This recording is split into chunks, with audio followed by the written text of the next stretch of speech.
Holosolis, la concertation continue touche à sa fin. Le projet de Gigafactory de construction de cellules et panneaux photovoltaïques à Ambar va bientôt passer au stade de l'enquête publique. Des panneaux explicatifs ont été installés à la médiathèque communautaire de Sarreguemines, une exposition pour permettre au grand public de voir les détails du projet. Une nouvelle télécommande pour franchir les écluses automatisées, c'est une première en France. Le prototype est en phase de test sur le canal de la Sarre. Des casiers, distributeurs dotés de chargeurs, ont été installés par VNF, Voies navigables de France. Une demi-journée d'intégration pour les nouveaux arrivants au lycée Tessier. Les élèves de seconde ont fait leur rentrée en dehors des salles de classe, balade autour de la citadelle et visite des sites culturels de la ville pour faire connaissance. C'est l'heure de la rentrée aussi pour les associations. À Bitche, la ville leur a donné un coup de pouce en organisant un forum des associations pour leur permettre de recruter de nouveaux adhérents. 17 associations y ont participé en tenant des stands et en proposant des démonstrations. C'est aussi la rentrée pour la région Grand Est. Parmi les gros dossiers régionaux, l'accompagnement des agriculteurs, la modernisation des lycées et la recherche de conducteurs de cars, notamment en Moselle. En passant par le Beacherland, c'est un projet mené par la communauté de communes du Pays de Bitche, avec l'aide de la société Neno et Tala, spécialisée dans la création artistique en immersion. L'auteur, compositeur et interprète Paul Damour a sillonné le territoire en compagnie du dessinateur Jean Chauvelot. Bienvenue sur Mosaïque Cristal. Où en est le projet Holosolis? L'invité du jour vous détaillera la réponse. C'est Élise Bruat, directrice de la stratégie industrielle d'Holosolis et référente de la concertation. On fera le point tout à l'heure. Focus d'abord sur une rentrée originale. Pour la première fois, les élèves de seconde générale du lycée Tessier ont eu droit à une demi-journée d'intégration. Plusieurs activités leur ont été proposées en dehors des salles de classe. L'occasion de découvrir autrement l'établissement, ses environs et les nouveaux camarades. Reportage de Thibaut Desmerlet. Ces élèves en seconde générale sont bien en train de faire leur rentrée scolaire. Plusieurs petits groupes ont été dispatchés à travers la ville de Bitche pour participer à plusieurs activités. Elles rentrent dans le cadre de la nouvelle demi-journée d'intégration mise en place par le lycée Tessier pour les classes de seconde générale. Il y avait d'un côté une balade autour de la citadelle avec sa vue sur la cité fortifiée, de l'autre, dans le centre-bourg, une visite de la galerie d'art et la découverte de la microfolie. C'est aussi de permettre aux secondes de ne pas être tout de suite en fait, dans une situation apprenante où on est enfermé dans la salle de classe, à l'écoute, sans être vraiment actif en fait, de son apprentissage. Donc ça mobilise du temps, ça mobilise de l'énergie, mais c'est du temps en fait, qu'on gagne pour justement apprendre à connaître les élèves et puis savoir ce qui leur convient, ce qui leur convient moins, quelles sont un petit peu leurs fragilités sur certains apprentissages par exemple. Le but de la manœuvre est de permettre aux nouveaux arrivants de découvrir la ville, le lycée, ce qu'ils peuvent faire sur leur temps de permanence et ses nouveaux camarades autrement. Plusieurs membres de l'équipe pédagogique ont été mobilisés. C'était bien de découvrir le lycée d'une manière assez ludique, quoi. En plus, le prof principal est assez sympathique. Je trouve qu'on a une assez bonne classe. Je pense que c'est bien de faire des activités comme ça parce que moi je connaissais personne. Et au final là j'ai fait des rencontres, je me suis fait des copines alors que je les connaissais pas d'avant. En plus de ce moment convivial, les secondes pourront participer à des nouvelles options durant leur année. Les apprentis reporters, qui existaient déjà, qui les plongent dans le milieu du journalisme en partenariat avec les médias locaux. Une initiation à la culture avec l'option Jeunes passeurs de culture, en partenariat avec l'Opéra du Rhin à Strasbourg et l'Arsenal à Metz notamment. Et enfin, une autre option, engagement civique et défense, avec le 16e bataillon de chasseurs à pied. Nous, ce qui nous paraît très important aujourd'hui, c'est que les élèves s'engagent et développent une capacité d'engagement, qu'ils développent aussi des capacités d'effort, de ténacité. Et donc, les professeurs ont souhaité mettre en place, offrir, uniquement pour les classes de seconde, des options qui soient des options alors extrêmement facultatives, qui ne sont pas des options qui vont compter pour éventuellement le bac. 2 autres classes étaient parties en randonnée du côté d'Épins pour cette demi-journée. La rentrée, c'est aussi un temps fort pour les associations. Il y en a 70 à Bitche. La ville souhaite les aider à se redynamiser. Elle a donc organisé un forum samedi après-midi. Plus d'une quinzaine d'associations de Bitche étaient réunies. Le public a pu les découvrir en échangeant avec leurs membres et en participant aux différentes démonstrations de leurs activités. Reportage d'Emilia Zell. De la boxe à côté de tableaux et d'un stand photo, c'est un assemblage plutôt original. 17 associations de beach ont participé à un nouveau forum des associations organisé par la ville de Beach. Samedi, le forum avait lieu dans le marché couvert, la salle des cuirassés et sur le terrain à côté de celle-ci. Le public a pu discuter avec les membres des associations, assister à des démonstrations et tester certains sports.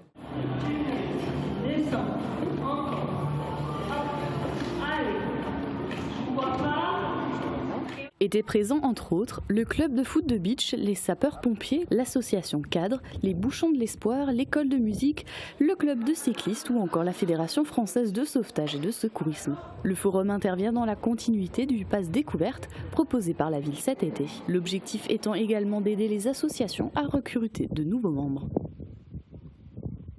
50 millions d'euros pour les lycées, 64 000 ordinateurs distribués et 350 installations d'agriculteurs. Franck Leroy, président de la région Grand Est, a convié la presse pour évoquer les grands dossiers de la rentrée. Synthèse dans ce reportage d'Uranie Tozic. 5%, c'est l'augmentation du nombre de touristes internationaux dans le Grand Est cet été, notamment allemands, belges, suisses, mais aussi en provenance de Chine et du Japon, sûrement lié à l'engouement autour des Jeux Olympiques, d'après le président de région. Un Grand Est attractif côté transport également, avec Grenzenlos, le pass frontalier pour les moins de 28 ans. Au 1er août, 15 000 ventes étaient déjà comptabilisées. Après le bilan vient donc le temps de la rentrée. Parmi les grands investissements prévus, 57 millions d'euros seront alloués aux 13 lycées agricoles régionaux pour moderniser leurs outils pédagogiques. 50 établissements de la région verront leur système de chauffage évoluer grâce à 50 millions d'euros d'investissement. Côté numérique, 64 000 nouveaux ordinateurs seront distribués cette année aux étudiants. Bien équipés, mais seront-ils bien véhiculés ? La pénurie de chauffeurs de cars se résorbe, même si la région cherche encore des conducteurs, dont 47 en Moselle. Autre chiffre, celui de l'installation d'agriculteurs sur le territoire. En un an, 350 jeunes professionnels ont choisi le Grand Est pour leur exploitation, région qui devra tout autant accompagner les céréaliers cette année, dont les récoltes ont été durement touchées en raison de la météo. À surveiller également l'apparition de la fièvre catarrhale ovine sur le territoire, dont l'ampleur ne sera connue qu'après les phases de dépistage sur les animaux. C'est une première en France et c'est en Moselle que ça se passe. VNF, Voies navigables de France, annonçait un prototype de nouvelle télécommande pour passer les écluses. En quoi consiste ce nouveau système ? Qu'est-ce que ça change pour les usagers et pour VNF ? Explication dans ce reportage de Marie-Morgane Pires. Présentez-vous devant le distributeur pour récupérer la télécommande des écluses. Récupérez la télécommande et le chargeur. Pensez à bien refermer la porte du casier. Voici un distributeur de télécommande pour les capitaines. C'est un prototype unique en France le long du canal de la Sarre. Les écluses sont automatisées depuis les années 90. Pour les franchir, les capitaines avaient à leur disposition une télécommande très sommaire. L'usager a juste besoin d'appuyer sur le bouton montant pour monter et avalant pour descendre. Et bien sûr, le petit logo rouge, là, c'est l'arrêt de sécurité. Aujourd'hui, un système plus élaboré a été conçu par Voies navigables de France pour permettre plus d'interactivité avec l'usager et une facilité de passage, en permettant notamment de démarrer automatiquement la bassinée. La lancée envoyée, et le cycle part. Une armoire de distribution est installée à l'entrée et à la sortie du canal, comme ici à l'écluse 30 de Grosse-Biederstroff. Pour nous, ce qui change, c'est qu'on connaît exactement le nombre de bateaux de passage avec leur identité et ça permet de faire des statistiques précises. Le club nautique Lorraine de Sarreguemines se familiarise depuis peu avec ce nouveau système. Préparez-vous à franchir l'ouvrage. Oui. Donc là, ce qu'on voit d'ici, vous ne voyez pas l'écluse. Alors l'avantage, c'est que là, on voit que c'est rouge et vert et que ça clignote. Donc l'écluse est en train de s'ouvrir en réalité, il y a le clignotement. Ça nous évite de grimper à l'échelle parfois. Grimper à l'échelle pour mettre les amarres ou pour enclencher. Là, tout se fait avec la télécommande si tout fonctionne bien et je trouve que c'est pas mal. Tout est indiqué là-dessus. Et il y a aussi des gens qui sont en mobilité réduite et dans ce cas-là, ils n'ont pas besoin de sortir du bateau, etc. On peut que dire que c'est mieux. Depuis de nombreuses années, le canal de la Sarre sert régulièrement de prototype pour les nouvelles installations sur les ouvrages menés par VNF. Donc on s'est encore une fois porté volontaire, donc c'est pour ça qu'on est les premiers à avoir installé ces armoires et pour faire les tests. Après une phase de test, une quarantaine d'armoires de distribution avec les nouvelles télécommandes devraient être installées en France à partir de 2025. Lors de la restitution de la télécommande, merci de la remettre en charge avec le chargeur intégré à l'intérieur du casier. Pour mettre en avant son territoire, la communauté de communes du Pays de Bitche a lancé un projet artistique nommé En passant par le Beacherland, avec l'aide de la société Neno et Tala, spécialisée dans la création artistique en immersion. Le but étant pour les artistes participants de produire plusieurs chansons et un livre avec des dessins, après être partis à la rencontre des habitants. Emilia Zell les a rejoints dans leur pérégrination. La première étape d'un nouveau projet artistique intitulé En passant par le Beacherland a eu lieu la semaine dernière. Les deux artistes réalisant le projet sont allés à la rencontre de plusieurs acteurs du Pays de Bitche. Il y a un truc assez intéressant, c'est que là on a rencontré des figures qui ont donné lieu à une... Moi je me suis créé une sorte de mythologie dans la tête, on a créé des personnages... C'est une terre assez mystique je trouve, le Pays de Bitche, qui fait naître des personnalités ancrées dans leur terroir. Et avec des personnalités originales. Toujours un truc derrière qui est un peu rigolo, qui moi m'a fait fantasmer une sorte d'Olympe avec des différents dieux, quoi. Le musicien Paul Damour et le dessinateur Jean Chauvelot ont rencontré Sébastien Zell, le président du club de boxe de Bitche, Aurélie, championne de natation en eau libre, Chris Eschengela, Sonny Sadler, le président du Vélorail de Bitche, et l'artiste Joseph Krigel. Ils ont aussi visité le site verrier de Meisenthal. Ils ont fini leur vadrouille sur le territoire par le ranch des Bisons. Pour le patron du ranch, c'était une belle occasion à saisir. Alors en fait, au coup de fil qu'on a eu pour la proposition, ça nous a fait très plaisir d'y participer justement. On est dans le Pays de Bitche, c'est vrai qu'on intéresse de plus en plus de personnes et que c'est une étape un petit peu spéciale. Et c'est vrai que quand on a eu l'appel pour participer à ça, on trouvait ça très original et on était très content de pouvoir y participer, quoi. L'objet final issu du projet n'est pas encore totalement défini. Alors l'idée, le fantasme qu'on a, c'est de faire un livre, ce qu'on va appeler un livre-objet, un album de musique accompagné d'une bande dessinée. Il y a le travail de Paul, donc c'est d'écrire des chansons et de chanter les personnages qu'on rencontre. Et moi, mon travail pour le moment, c'est de documenter absolument tout ce qu'on vit, mais dans ce livre-là, on a encore 1 an devant nous pour décider vraiment à quoi il va servir. Est-ce que c'est un livre, est-ce que ce sont des images qui vont illustrer les chansons de Paul? Est-ce que c'est des images qui vont raconter les chansons elles-mêmes? Est-ce que c'est des restitutions du réel? Est-ce que c'est une augmentation des narrations que ce que Paul va inventer dans ses chansons? Cette création s'inscrit dans le cadre du projet innovant de territoire. En passant par le Beacherland est porté par la communauté de communes du Pays de Bitche avec le soutien du CADAM, du département de la Moselle et de l'Office du tourisme. Et les deux artistes seront de retour en novembre pour poursuivre leur rencontre, cette fois avec les habitants, et créer avec eux une chanson. L'atelier aura lieu à la Halle Verrière. Les dates n'ont pas encore été définies. Redémarrage réussi pour le Festival des voitures anciennes à Hambach. La 14e édition a rassemblé de nombreux passionnés et plus de 600 véhicules. L'événement s'était arrêté en 2019 suite au Covid, mais l'amicale des voitures anciennes de Hambach et environ, avec l'appui d'Autopassion Val-de-Sarre de Grosse-Biederstroff, a voulu faire renaître ce rendez-vous. Les véhicules exposés devaient être âgés de 30 ans minimum, tous fabricants confondus. Les passionnés sont venus de toute la France, du Luxembourg ou encore d'Allemagne.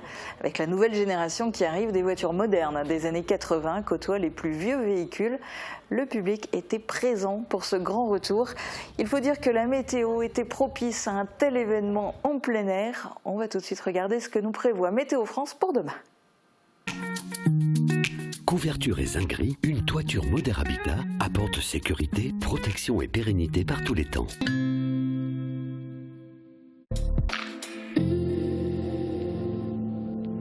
Bonjour tout le monde, on a commencé cette journée dans un épais brouillard. L'horizon avait complètement disparu pour laisser place à un grand rideau blanc. Et les rayons du soleil ont eu du mal à percer la brume, mais elle a fini par progressivement se lever pour laisser place à un beau ciel bleu et un grand soleil. Mais il va falloir en profiter parce que de forts orages sont attendus dans la soirée. Et on gardera quelques traces de ces orages demain en matinée avec un ciel toujours très couvert et quelques averses localisées. Il faudra attendre l'après-midi pour retrouver des éclaircies. Côté température, les minimales iront de 16 à 18 degrés et les maximales de 20 à 22 degrés. Demain, nous fêtons les Rosalies et il fera jour de 5h53 à 20h07. Passez tous encore une très belle journée et à demain!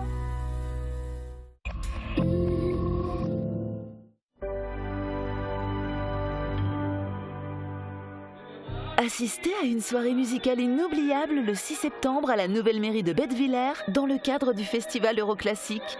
Tony Piscopo et la soprano Alicia Richard vous transporteront avec des airs célèbres inspirés par les légendes de l'opéra comme la Traviata et Madame Butterfly. Vivez une expérience lyrique exceptionnelle. Achat des billets sur ticket-régional.fr à l'accueil de la communauté de communes du Pays de Bitche ainsi qu'à la caisse du soir.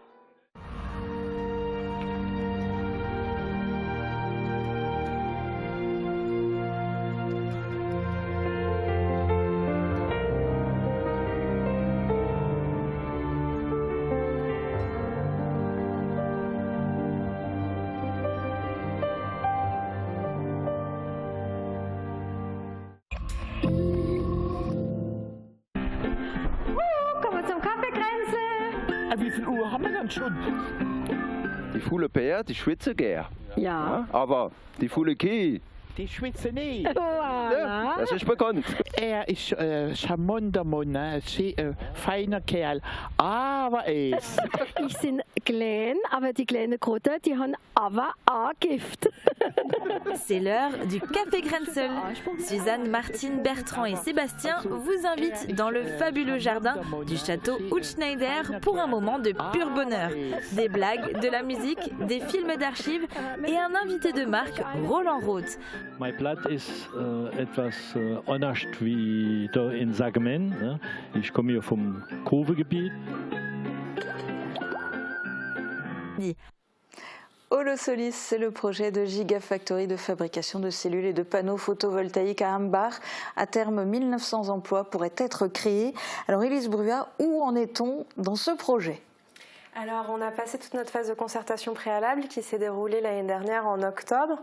Depuis, ça a pas mal bougé. On a déposé nos demandes d'autorisation environnementale et notre demande de permis de construire. Et aujourd'hui, on est en phase de concertation continue. Et dans ce cadre-là, parce que finalement, c'est une usine qui devrait fortement dynamiser le territoire, mais qui n'existe aujourd'hui que sous forme de projet. Et l'ambition et l'avenir de l'usine Holosolis s'exposent à partir d'aujourd'hui jusqu'au 12 septembre à la médiathèque communautaire de Sarreguemines. Grâce à une vidéo et à des panneaux, vous pouvez découvrir ce à quoi ressemblera la Gigafactory, aperçue dans ce reportage de Guillaume Dumonteil. La médiathèque communautaire de Sarreguemines sert régulièrement de lieu d'exposition, mais celle qui est visible à partir d'aujourd'hui et jusqu'au 12 septembre sort de l'ordinaire. En effet, elle ne met pas à l'honneur une thématique culturelle, mais un projet industriel, à savoir celui d'Holosolis, la société qui veut construire dès l'année prochaine et exploiter dès 2026 une gigafactory de production de cellules et de modules solaires. Ce projet pharaonique d'un montant de 850 millions d'euros environ et qui pourrait à terme permettre la création de 1700 emplois, on en parle depuis 2023 et il suit son cours. Une première phase de concertation préalable a eu lieu. Se déroule actuellement une deuxième phase, celle de la concertation continue. C'est une étape obligatoire durant laquelle le maître d'ouvrage doit continuer d'informer et d'échanger avec le public sur son projet jusqu'à l'ouverture de l'enquête publique. Cette exposition à la médiathèque s'inscrit dans cette démarche-là. Le document lui-même de demande d'autorisation est un document pas très facile à lire et dans lequel il n'est pas facile de retrouver, quand on est novice, on va dire, les informations qu'on cherche. Donc l'exposition va permettre d'expliquer de façon, on l'espère, le plus claire possible, quelles sont les améliorations qui ont été apportées depuis la concertation publique et quels sont les points, on va dire, importants pour la population du projet en termes d'impact et en termes d'impact du projet sur son environnement et de définition du projet. Sont ainsi évoqués sur ces panneaux l'insertion paysagère de la future usine, sa consommation en eau, le niveau des émissions sonores ou encore les risques industriels liés à son implantation et à son fonctionnement. Cette exposition est visible par chacun à la médiathèque communautaire de Sarreguemines aux heures d'ouverture de cette dernière. Elle restera en place jusqu'au 12 septembre. Alors forcément, la question c'est pourquoi avoir choisi comme lieu la médiathèque communautaire de Sarreguemines pour déployer cette exposition ? Je crois que tout le monde sait que c'est la rentrée. Donc c'est aussi la rentrée des élèves et des parents à la médiathèque qui vont avoir beaucoup à lire, beaucoup à faire. Et ça va être un lieu de passage un petit peu différent pour justement parfois des personnes qui ne sont pas forcément experts en projet Holosolis comme ceux qu'on peut voir régulièrement en réunion publique. Et donc ça permet aussi de faire découvrir ce projet à un public plus vaste. toucher un public plus large. La clôture de la concertation continue aura lieu le 13 septembre. Quel sera le programme ? Alors ça va être un événement un peu particulier pour les habitués, ça va être un événement en 2 temps. On va d'abord commencer à 16h30, donc un peu plus tôt, de 16h30 à 18h30, où on va voir cette exposition qui sera remise au centre de communication INEOS et avec la présence justement des employés Holosolis pour parler, discuter, répondre aux questions sur cette exposition en direct. Et puis un second temps, à partir de 18h30, une réunion publique, un petit peu différente de d'habitude, mais je laisse les personnes venir voir à quoi ça va ressembler, où on va justement détailler les points clés du changement du projet et de la demande d'autorisation environnementale. Et ça sera du coup la fin de cette concertation continue. Ensuite, place à l'enquête publique qui va se dérouler du 10 octobre au 12 novembre. Qu'est-ce que vous en attendez de cette enquête publique ? Déjà de la participation. L'idée, c'est justement que les personnes remontent à notre commission d'enquête leurs questions, mais aussi leurs envies en lien avec notre dossier d'autorisation environnementale. Donc ça va vraiment aussi permettre de concrétiser ce projet et d'avoir à la fin un avis favorable pour la réalisation de ce projet. Alors vous avez créé un guide du participant à l'enquête publique. Il existe en version papier, disponible d'ailleurs à la médiathèque communautaire en parallèle de l'exposition. Et puis il est aussi facilement accessible en ligne via un QR code. Mais au final, il y a quoi dans ce guide ? En fait, un dossier d'autorisation environnementale, c'est des centaines et des centaines de pages et c'est pas forcément accessible, comme le rappelait Bertrand Lecacheux dans le reportage. Donc nous, notre objectif, c'est de faire un petit bouquin d'une 15aine de pages qui permet justement de décoder des informations parfois un petit peu complexes et surtout de donner l'accès de où va être l'information dans ce gros dossier de 100 pages sur notamment les préoccupations qui avaient été celles du public lors de la concertation préalable. Et oui, parce qu'il y a déjà eu pas mal d'échanges et justement au fil de ces échanges qu'a eu Holosolis avec le public et en particulier durant la concertation préalable, il y a pas mal de choses finalement qui ont été modifiées dans le projet. Est-ce qu'on peut donner des exemples ? Par exemple, on peut parler de notre parking poids lourd.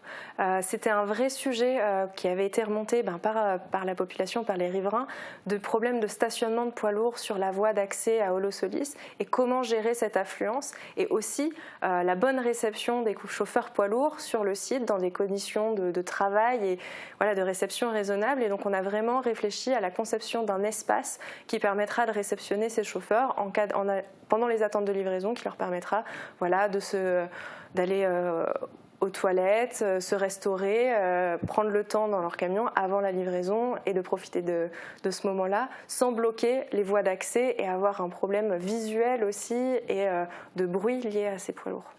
Alors, cet exemple de modification, c'était suite à la concertation préalable. Mais maintenant, on en est à l'étape où la demande de permis de construire, la demande d'autorisation environnementale ont été déposées. Du coup, est-ce que dans le cadre de l'enquête publique, ça peut encore amener des modifications au projet ? Des légères modifications, mais on l'espère rien de structurant. Aujourd'hui, forcément, s'il reste des points troubles par la population, on essaiera d'y répondre. Ce dossier est très complet, donc on est confiant qu'il n'y aura pas de grosses modifications ni de légères modifications, mais il peut y avoir des petits amendements sur certains sujets et nous, on continue à travailler pour continuer à améliorer aussi ce dossier sur certains sujets et faire que notre site soit le plus respectueux de l'environnement possible. Et alors du coup, après cette enquête publique qui se déroule donc jusqu'au 12 novembre, quelles sont ensuite les prochaines échéances ? La grosse échéance, ça va être la validation de ce permis de construire, de cette demande d'autorisation environnementale qui nous permettra, à partir de l'année prochaine, de commencer la construction vraiment de l'édifice et de cette usine. Donc ça va vraiment être cet élément déclencheur de l'aventure Holosolis en local. Donc encore en espérant aussi que ça tombe tout de suite déjà en début d'année, ces réponses pour pouvoir commencer le chantier. Malgré tout, il n'y a pas que cet aspect administratif, entre guillemets, il y a quand même encore une inquiétude qui persiste concernant le plan de financement. Alors le CEO d'Holosolis, Jean-Jacob Boomvickers, ne pouvait pas être là aujourd'hui, mais j'ai profité de son passage à Sarreguemines en fin de semaine dernière pour lui poser la question. Aucun projet de cette taille n'a tous les fonds dès le départ. Le budget total, ce qu'on a annoncé lors des concertations, est de 850 millions d'euros. Et là-dessus, vous avez une somme qui va être levée en forme d'equity, une somme qui va être levée sous forme de subvention et une somme qui va être levée sous forme de dette. Et aujourd'hui, nous avons déjà de l'equity que nous avons reçu de nos investisseurs. Nous cherchons des levées de fonds supplémentaires parce que c'est toujours des levées de fonds les unes après les autres, comme dans tous ces grands projets. On ne lève jamais tout l'argent d'un coup. Et bien sûr, on a également reçu beaucoup de subventions de la part de la France et on attend d'autres subventions de l'Union européenne. Donc nous avançons sur cette chaîne de financement. Je ne pense pas que le projet puisse capoter. Nous avons aujourd'hui quelque chose de très important, c'est la législation NZIA, le Net Zero Industry Act, qui est totalement en faveur du redéveloppement du photovoltaïque en Europe. Et donc nous avons aujourd'hui de façon très claire des directives qui proviennent des différents gouvernements, comme celui de la France, de l'Italie, de l'Autriche, qui réservent une partie très claire des appels d'offres pour les panneaux fabriqués en Europe. Donc le Made in Europe du photovoltaïque est relancé. On le sent franchement convaincu et confiant. Il y a beaucoup de gens ici, évidemment, qui espèrent que ce projet puisse aboutir. Et puis, il y en a certains qui visent aussi Holosolis en termes d'avenir professionnel. Alors, est-ce que, malgré toutes ces incertitudes, est-ce que le recrutement a commencé ? Alors le recrutement a commencé en partie, donc on commence à étoffer un petit peu nos équipes aussi en local. Néanmoins, la majorité des recrutements et sur les 1900 emplois qu'on annonce arriveront un peu plus tard, une fois qu'on aura l'usine construite et qui avancera. Donc il faut vraiment compter la grosse partie de recrutement à partir de la deuxième moitié de l'année prochaine. Donc il va falloir se montrer vraiment patient. Et en attendant, rendez-vous jusqu'au 12 septembre à la médiathèque communautaire de Sarreguemines et vendredi 13 septembre à partir de 16h30 au centre de communication INEOS pour le dernier rendez-vous de la concertation continue. Merci beaucoup Élise Bruyat d'avoir participé à cette émission. Très bonne journée à tous. À demain dès midi sur Mosaïque Cristal.